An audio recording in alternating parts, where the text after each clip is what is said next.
വർക്കലയിൽ കാപ്പ പ്രതി ദേവനാരായണനെ അയിരൂർ പോലീസ് കരുതൽ തടങ്കലിലാക്കി.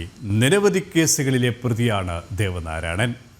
അയിരൂർ പോലീസ് നൽകിയ റിപ്പോർട്ടിന്റെ അടിസ്ഥാനത്തിൽ ജില്ലാ കളക്ടറാണ് കരുതൽ തടവിലാക്കാൻ ഉത്തരവ് നൽകിയത്.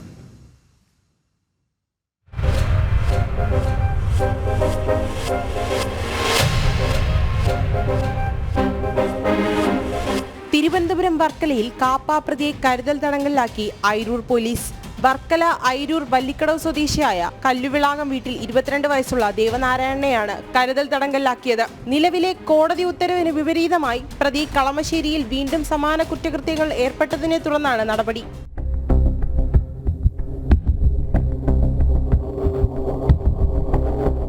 അയിരൂർ പോലീസ് സ്റ്റേഷനിൽ മാത്രം 3 വധശ്രമ കേസുകളും പരവൂർ, കളമശ്ശേരി എന്നീ സ്റ്റേഷനുകളിലും ഇയാൾക്കെതിരെ വധശ്രമത്തിന് കേസുകൾ നിലവിലുണ്ട്.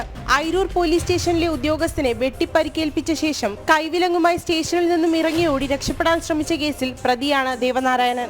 അയിരൂർ പോലീസ് നൽകിയ റിപ്പോർട്ടിന്റെ അടിസ്ഥാനത്തിൽ ജില്ലാ കളക്ടർ പ്രതിയെ കരുതൽ തടങ്കലിലാക്കുവാൻ ഉത്തരവിടുകയായിരുന്നു. ജനം, തിരുവനന്തപുരം.